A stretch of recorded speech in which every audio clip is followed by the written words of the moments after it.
아멘. 오늘 하나님의 계획이라는 말씀으로 함께 나눠보려고 합니다. 요즘 많은 사람들이 강아지를 키우고 있습니다. 그죠? 강아지 키우시는 분 안 오셨나요, 오늘? 생각하면서 준비했는데 딱 빠지셨네요. 강아지가 먹으면 안 되는 음식이 하나 있어요. 뭔지 아시죠? 뭐죠? 네, 초콜릿입니다. 초콜릿. 모르셨나요? 초콜릿은 강아지에게 독이라고 해요. 독. 뭐 때문에 안 좋냐고 봤더니 초콜릿에 카페인도 들어있고 특히 잠시만요. 테오브로민이라는 물질이 들어있어요. 이 테오브로민이라는 물질이 강아지에게 중독 증상을 일으킨다고 합니다. 그래서 먹게 되면 먹은 양에 따라서 가벼우면 구토 또는 설사, 흥분하거나 근육이 경련, 부정맥 이런 증상들이 나타날 수가 있고 강아지에게 또 심하면 경련이나 발작 그리고 아주 심한 경우에는 사망까지 이르게 될 수 있는 아주 치명적인 성분이 이 초콜릿에 들어있다고 해요. 그래서 이 강아지를 키우시는 분들은 이 강아지가 초콜릿을 먹지 않도록 굉장히 주의를 기울일 필요가 있겠죠. 예전에 제가 이 강아지와 초콜릿이라는 이 주제를 가지고 미국의 한 토크쇼에서 코미디언이 나와서 얘기하는 걸 들은 적이 있어요. 한 코미디언이 자기 경험담을 얘기하는 겁니다. 이 사람도 이제 개를 키우고 있어요. 미국에는 개를 굉장히 많이 키우거든요. 근데 대형견이었습니다. 몸무게가 30kg가 넘는 대형견이었어요. 어느 날 친구들이 집에 왔다가 갔는데 그 친구 중에 한 명이 뭘 놓고 갔을까요? 초콜릿을 먹다가 남긴 거를 실수로 바닥에 놓고 그냥 가버린 거예요.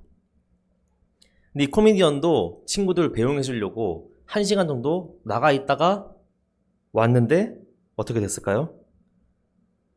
강아지 얼굴이 초콜릿으로 범벅이 되어 있는 거예요. 남아있는 걸 다 먹은 거죠. 뭔지 모르니까. 이 주인이 기겁을 해서 비명을 질렀답니다. 그랬더니 강아지가 멀뚱멀뚱하게 자기는 뭘 잘못한지 모르잖아요. 이게 뭔지 모르니까.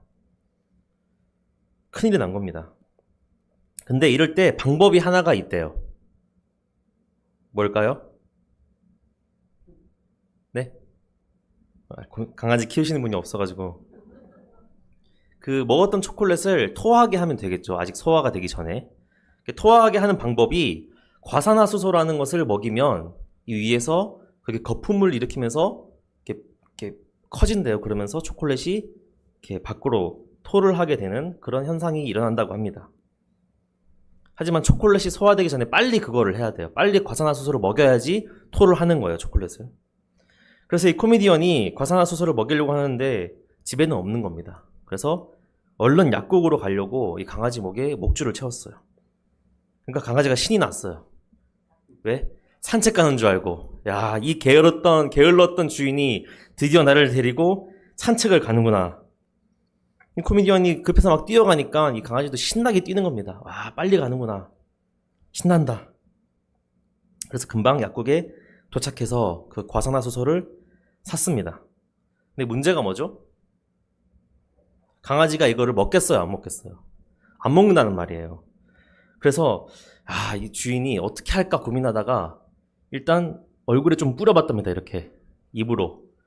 강아지가 좀 먹더니 표정을 찡그리고 다 토해내더라는 거예요. 왜냐하면 맛이 없으니까 무슨 맛이 있겠어요. 하지만 어떻게 먹기 싫다고 안 먹일 수는 없겠죠. 강아지 목을 잡고 이렇게 막 얼굴에 뿌린 거예요. 근데 강아지가 표정이 마치 내가 분명히 아까 먹기 싫다고 한 것 같은데 왜 자꾸 먹이는 거지? 이런 표정을 지으면서 막 먹기 싫다고 하는 거죠. 막 씨름을 합니다. 주인이 힘들어가지고 이제 줄을 잡고 잠깐 쉬는데 이 강아지가 쳐다보는 표정이 마치 네가 무슨 문제가 있어서 그런지 모르겠지만 이제 우리 관계는 끝났어. 약간 이런 표정으로 쳐다봤더래요. 그리고 주변에서도 이 강아지를 괴롭히는 줄 알고 지나가면서 사람들이 모여가지고 동물 학대하지 말라고 강아지 좀 내버려 두라고 지나가던 차에서도 막 빵빵 울리면서 강아지를 내버려 두라 이런 식으로 말을 하는 겁니다.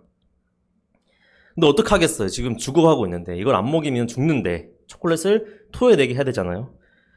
그래서 이제 헤드락을 걸고 막 발버둥 치니까 막 이렇게 얼굴을 막 치면서 억지로 막 먹인 겁니다.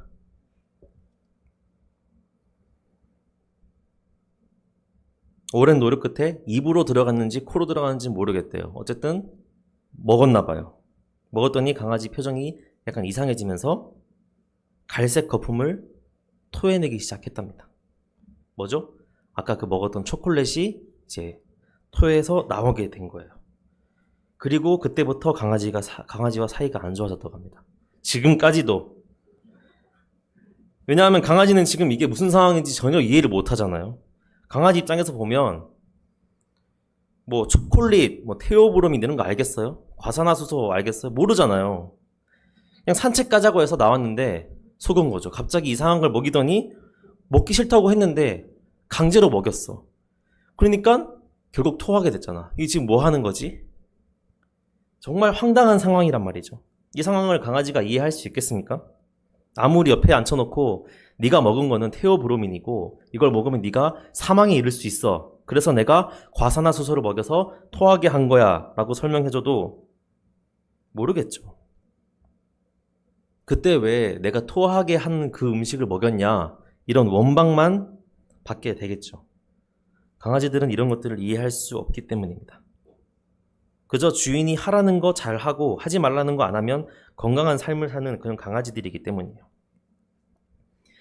여러분, 오늘이 2023년 마지막 날입니다. 지난 한 해를 한번 돌아보십시오. 여러분들은 초콜릿을 드셨나요? 물론 실제 초콜릿은 어제 먹었습니다. 저도. 그거 말고 강아지가 안 되면 먹으면 안 되는 이 초콜릿처럼 먹을 때는 달콤하고 행복하지만 결국엔 나를 죽이는 그런 것들 말입니다. 우리는 우리가 스스로 똑똑하다고 생각하고 계획하고 실행할 때가 많아요. 하지만 사실은 그렇지가 않습니다. 왜냐하면 우리는 죄인이기 때문이에요. 우리는 죄인이기 때문에 올바른 선택을 할 능력을 잃었습니다. 생각해 보시면 당장 내일 무슨 일이 날지도 모르는데 어떻게 내년을 계획하고 3년 뒤, 5년 뒤, 10년 뒤를 계획할 수 있겠어요? 세상 사람들을 보면 각자가 생각하는 가장 빠르고 편안한 길을 찾기 위해서 부단히 노력합니다.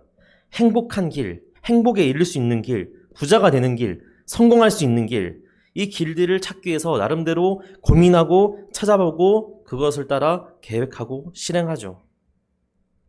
그렇게 사람이 스스로 생각하기에 가장 빠른 길로, 가장 올바른 길로 왔다고 생각하지만 돌아보면 그것이 초콜릿일 때가 많습니다.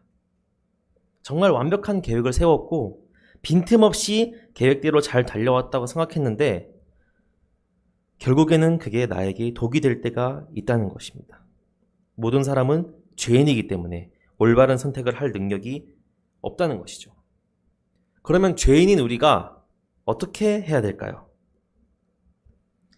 오늘 본문을 다시 한번 읽어보면 사람이 마음으로 자기의 길을 계획할지라도 그의 걸음을 인도하시는 이는 여호와시니라 라고 이야기하고 있습니다. 바로 하나님의 계획하심을 따라가는 것이 우리가 할 수 있는 최선의 선택입니다. 우리는 피조물이에요. 창조된 사람입니다.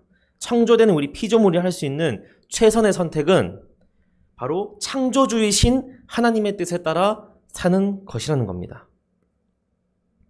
그럼 도대체 하나님의 계획하심을 따라가는 것, 하나님의 뜻에 따라 사는 것이 도대체 뭐냐? 어떻게 하는 게 하나님의 뜻에 따라 사는 것이냐에 대해서 세 가지를 여러분과 나눠보려고 합니다. 첫 번째는 가장 당연하게도 하나님의 뜻이 뭔지를 알아야 됩니다. 하나님의 뜻이 뭔지, 하나님의 계획이 뭔지 알아야 그 뜻대로 살 수 있잖아요. 그리고 이 하나님의 뜻을 알기 위해선 하나님이 누구신지를 알아야 돼요. 우리가 하나님이 누구신지 알 수 있습니까? 우리가 피조물인데 창조주이신 하나님을 제대로 알 수 있을까요? 강아지가 인간의 그 뜻을 알 수 있겠습니까? 주인이 자신에게 그 먹으면 토하게 되는 과산화수소를 먹이는 이유에 대해서 강아지가 이해할 수 있겠어요? 없잖아요. 그렇다면 우리는 창조주이신 하나님의 뜻을 어떻게 알 수 있겠냐는 말입니다. 알 수 있을까요? 바로 하나님이 알려주신 것에 대해서는 알 수 있습니다. 하나님이 자신을 알려주신 것에 대해서는 우리가 알 수 있어요. 신이신 하나님이 우리 인간들이 알아들을 수 있도록 자신을 나타내신 것이 바로 계시입니다. 계시. 잘 아시겠지만 계시에는 두 가지가 있습니다. 일반 계시와 특별 계시. 특별 계시는 바로 우리가 읽고 있는 성경이 특별 계시예요. 하나님이 누구신지, 하나님의 뜻이 무엇인지를 정확하게 기록해 놓은 성경이 바로 특별 계시입니다. 그러니까 우리가 성경을 읽고 묵상하고 큐티하고 또는 교회에서 설교 말씀을 들으면서 하나님이 이런 분이시구나. 하나님의 뜻이 바로 이런 것이구나 하는 것을 알 수 있다는 겁니다. 또 하나는 일반 계시죠. 일반 계시는 이 세상에 나타난 하나님의 모습이에요. 우리가 아름다운 꽃들과 높게 솟은 웅장한 산들, 드넓은 바다, 아름다운 지구, 광활한 우주들을 보면서 그것을 만드신 창조주 하나님의 존재를 알 수 있습니다. 즉 우리가 성경을 읽고 묵상하고 설교를 들으면서 하나님에 대해서 하나님의 뜻을 알 수 있는 것이고 또한 세상에 나가서 그 자연을 보면서 하나님을 우리가 느낄 수 있다는 겁니다. 그 중에서도 특별히 나를 향한 하나님의 뜻을 발견하기 위해서 노력해야 돼요. 이 세상에서 모든 것들이 그 만들어진 목적이 없는 것이 없습니다. 그것처럼 각 사람도 우리 모두도 목적이 있어요. 하나님이 만드신 목적이 있습니다. 그냥 흙이 남아서 만드신 게 아니에요. 여러 번 강조드렸지만 내가 오늘 아침에 눈을 떴고 아직 숨을 쉬고 있고 지금 살아있다면 아직 하나님이 나에게 맡기신 사명이 분명히 있다는 거예요. 그게 없으면 이미 우리는 하늘나라로 갔습니다. 하나님이 나에게 무엇을 원하시는지 기도하며 묵상하며 알아가야 하는 것입니다. 내가 왜 지금 이 가정에 있고 이 직장을 왜 다니고 있고 왜 이곳에 있는지 하나님이 나에게 주신 사명을 알아야 되는 것입니다. 없다고 하지 마세요. 모두에게 있어요. 모두에게. 특히 우리 하나님의 자녀들에게는 더 특별한 하나님의 목적이 분명히 있는 것입니다. 두 번째는 바로 그 하나님의 뜻대로 살아야 한다는 것입니다. 즉 실행해야 돼요. 백날 첫날 우리가 예배만 드린다고 해서 달라지는 게 없습니다. 매일 집에서 큐티를 한다고 해서 하나님의 나라가 임하지 않아요. 나가서 이 예배에서 받은 은혜를 퍼뜨려야 됩니다. 말씀을 묵상하면서 얻은 은혜를 전파해야 됩니다. 발로 뛰어야 돼요. 예수님이 하나님 보좌 우편에만 앉아 계시지 않고 어떻게 하셨습니까? 친히 이 땅에 내려오셨어요. 내려오셔서 발로 뛰시면서 하나님 나라를 전파하셨습니다. 병든 자를 고치시고 귀신 들린 자를 쫓아내셨습니다. 예수님도 제자들에게 가르칠 때 너희가 다락방에 모여서 매일 기도회만 해라 라고 하셨습니까? 아니잖아요. 뭐라고 하셨죠? 가서 모든 민족을 제자로 삼으라. 하나님이 아브라함에게 주신 명령도 무엇입니까? 생육하고 번성하여 땅에 충만하라. 사람을 창조하시면서도 이렇게 명령을 하셨습니다. 우리가 매주 모여서 예배 드리는 거 물론 중요하죠. 근데 이것은 우리 그리스도인이 해야 할 여러 가지 일들 중에 하나일 뿐이에요. 정말 그리스도인이 해야 할 일은 내가 있는 현재 자리에서 하나님이 나에게 맡기신 사명을 감당해내는 것입니다. 예배만 드리고 우리가 성경만 열심히 읽고 기도는 열심히 하는데 막상 세상에 나가서 아무것도 하지 않고 기독교인이 아닌 것처럼 산다면 그건 마치 이 스마트폰을 사고 설명서만 열심히 읽고 기계는 사용하지 않는 거랑 마찬가지라는 거예요. 세 번째는 하나님의 뜻이 나의 뜻과 다를 수 있음을 받아들이는 마음가짐이 필요합니다. 제가 처음에 말씀드렸던 강아지와 초콜릿 이야기 기억나시죠? 우리는 죄인이기 때문에 매일매일 초콜릿을 먹을 수밖에 없습니다. 그러면 하나님은 우리를 살리기 위해 과산화수소를 주실 수도 있다는 거예요. 왜냐하면 그래야지 안 죽으니까, 그래야 사니까. 하지만 우리가 그런 하나님의 뜻을 알 수 있겠습니까? 강아지처럼 그냥 하나님을 원망하겠죠. 내 생각에는 지금 내가 잘하고 있는데 왜 나에게 이런 일이 닥치게 하시지?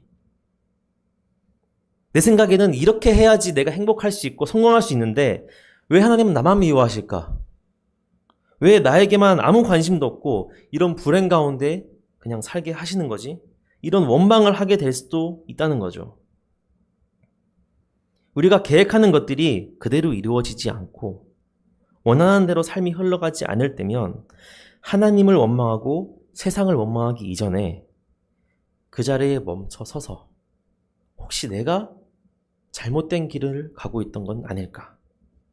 내가 혹시 초콜릿을 먹은 건 아닐까?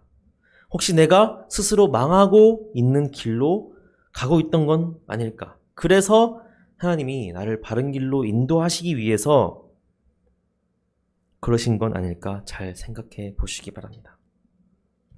또한 하나님의 길은 언제나 우리의 길보다 빠르다는 사실을 기억해야 됩니다. 성경에 하나님의 어리석음이 인간의 지혜로움보다 낫다고 분명히 말하고 있어요. 우리가 아무리 똑똑해서 완벽한 계획을 했다고 생각했을지라도 하나님 앞에서는 어리석은 계획일 수 있다는 겁니다. 지금 당장 내가 보기에는 하나님의 계획이, 하나님의 뜻이 돌아가는 것 같고 심지어 내가 원하는 것과 반대 방향으로 가는 것 같지만 여러분, 하나님이 어떤 분이세요? 좋으신 하나님이에요. 나의 아버지, 우리 성도님들의 아버지, 우리의 아버지 아니십니까? 아버지가 자식이 떡을 달라고 하는데 돌을 주겠습니까? 하나님은 우리에게 가장 좋은 것으로 주실 것이라는 그 믿음을 가지고 있다면 지금 내가 걸어가는 길이 조금 힘들고 어려운 길이라고 생각될 때도 기쁨으로 그 길을 받아들일 수 있을 것입니다. 오늘 말씀의 결론을 내리겠습니다. 처음에 말씀드렸던 그 초콜릿 먹은 강아지는 아마 평생 그날 주인이 왜 그랬는지 이해를 못한 채 살아가게 될 거예요. 그죠? 하지만 우리는 다릅니다. 하나님이 계시하심으로 우리는 하나님의 뜻을 알 수 있게 되었어요. 따라서 우리는 우리를 향하신 하나님의 사랑과 은혜를 알 수 있는 것입니다. 2023년을 한번 돌아보십시오. 좋은 한 해였습니까? 아니면 불행한 한 해였습니까? 아니면 매 순간순간마다 하나님의 도우신 손길과 계획하심이 느껴지신 한 해였습니까? 우리가 맞이할 2024년에는 나의 계획과 나의 뜻이 중심이 아니라 하나님의 계획과 하나님의 뜻이 중심이 되시기를 바랍니다. 나에 대한 모든 것을 창세전에 이미 계획하시고 내 이름을 알고 계시는 하나님께서 나에게 가장 좋은 것으로 주실 것이라는 그 믿음을 가지고 새로운 한 해를 맞이하시는 여러분 되시길 간절히 바랍니다. 기도하겠습니다. 하나님 감사합니다. 아무것도 모른 채 초콜릿을 먹은 강아지처럼 우리는 죄인이기 때문에 올바른 선택을 할 능력이 없음을 이 시간 고백합니다. 주님, 우리가 하나님의 계획하심과 하나님의 뜻을 찾기 위해서 늘 기도와 묵상하며 하나님 앞에 나아가게 하시고 그 하나님의 뜻대로 살아가는 우리 모두들 될 수 있도록 인도하여 주시옵소서. 예수님 이름으로 기도드렸습니다. 아멘. 찬양하겠습니다. 주 하나님 독생자 수 우리 박수치면서 찬양드리면서 예배 마치겠습니다.